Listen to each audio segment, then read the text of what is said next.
What's up, everybody? Welcome to the Check It Out show. Hello. It's the show where we talk about games, products, and services that we like, and we think that you might also like. My name is Tommy Shelby, Hello. and with me, as always, my co-host, Mr. Ryan Robinson. Hello. It's really good to be here, Tom. Shanae Howard. Man, am I excited to be here. Shanae, we had a whole thing going. Yeah, we're doing our NPR voices, and you ruined it. Yeah. My name is Lynn Rosetta Casper, and welcome to the Splendid Table. Hi. Shanae, Yes. take it away. So, this week is I decided I'm going to talk about a game called Zero's Escape, Virtue's Last Reward. Fuck yes, you are. Okay. Earlier this year, back in March, they did a Zero Escape Nonary bundle. That was the first Nonary? Nonary. No, I know Nami. I know. I read words. I don't say them out loud. Nonary? Is it? So it's nonary. It's the Nonary, yeah. Okay, Nonary. Got it. Yeah. The Nonary games, you see. The Nonary games. Okay. Yeah, it is a sequel to 999. Nine Nine. doors? Nine Nine- persons? Nine... Nine. I always forget. 9 hours, 9 persons, 9 doors. There you go. There you go. So It's a in hell this, of a game. Yes, it is. Saw the game. No, Saw is Saw the game. There is already a Saw the game. Okay. Take it away, Shanae. So it is a game with escape the room and visual novel elements when you're not basically both games you are in a place That that you don't want to be. that you don't want to be. You want to be there? So Someone brought all of you there together. you got to bust out. Basically, yeah. Okay. And you got to work with the other people. It's actually, so it's developed in Japan, and they had to do localizations. It was actually not a success in Japan. It was like critically a failure there as far as sales go. Why? But it has gotten good reviews. I don't know why. It has good reviews. Okay. It's quite like puzzling. on every site, like Metacritic gives it like a 34 out of 40. And then like I think they sold like 14,000 units only. That's not a lot. That is not a lot. It was actually Virtue's Last Reward was actually made with the intent of North American audiences. Because we love things like Saw. Because it did much better in Europe and North America than it did in Japan. And I think that's kind of like interesting. Wait, is Tommy comparing it to Saw because it's all torture porny like Saw? Not really, No. no, but you're trying to escape. No, you're trying to escape, and then like in You've never 9 played hours. 999?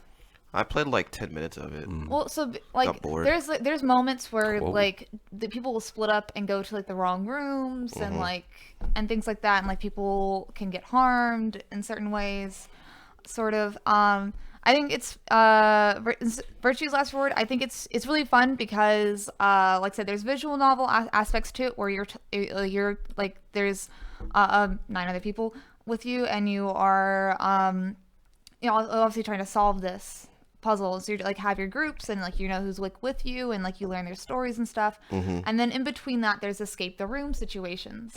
And based off like who you bring and what you look at and stuff, there's 22 different endings. Oh, wow. So it has a lot of replayability. How many endings have you seen? 2. Were they both good? They're all right. Okay. There is like canonical ending, like a good ending that you're supposed No, to when I get. say good, I mean, is it entertaining? Yeah, no, they're entertaining. I like it. I obviously like visual novels. I talk about them a lot. Yeah. And I think it's fun to add a lot a different element to it. And obviously it spoke to North American audiences much better. Okay. I don't know if I thought of this or if this was already a thing. I feel like it was already a thing, but I feel like for marketing those games, since those escape rooms are so popular nowadays, Yeah. they do one themed off of those games, you know? Like an actual escape room Yeah. based on I don't 999? think it's popular enough to bring in a crowd for that. Maybe like a niche thing, I guess. Well, maybe like you do it the weekend of San Japan, you know, across the street. Yeah. Yeah. No, That would make sense. Or make San Japan an escape room. It kind of is. Basically, yeah, you're just living through the game when you go to San Japan. So you can play that game on many different platforms. 3DS, PS Vita, I believe, as well. PS4 and Windows. Now, if you're gonna go with the Nonry bundle. Nonry. Also, Zero Time Dilemma is a thing now, so play that too. What is Zero Time Dilemma? It's the next game in the series. I didn't actually play it. I know there was like a lot of development issues with it because they weren't gonna make it because it sold so badly, in Japan. But obviously they did make it, but it came out like much later than was it originally meant for. So I don't know how good it is. Okay. It came out not much after the Non-Re Games collection, though. No, the Non-Re Games collection was afterwards because the Time Dilemma came out in 2016 and the Non-Re came out in 2017. But they're like, we're not going to put it in there. So, you were talking about Virtue's Last Reward. Is that the one? Yeah. Yep. Okay. All right. 3 best things about Virtue's Last Reward. Go. The little rabbit thing, like Okay. his name is escaping me. Monokuma. I was gonna say that. I think the visual aesthetics of it are really, really nice. If you liked what 999 looks like, then you'll like this. Very anime. Very anime. Okay. Very anime. Okay. Also, if you like reading, Yeah. because there's a lot of reading. What's the font like in that? Is it very pleasing? I think so. Okay. I never really thought about it. So. It's all written in wingdings. I was gonna say wingdings. God damn it. Well, it's the only way. So you have to decode it. That's part of the game.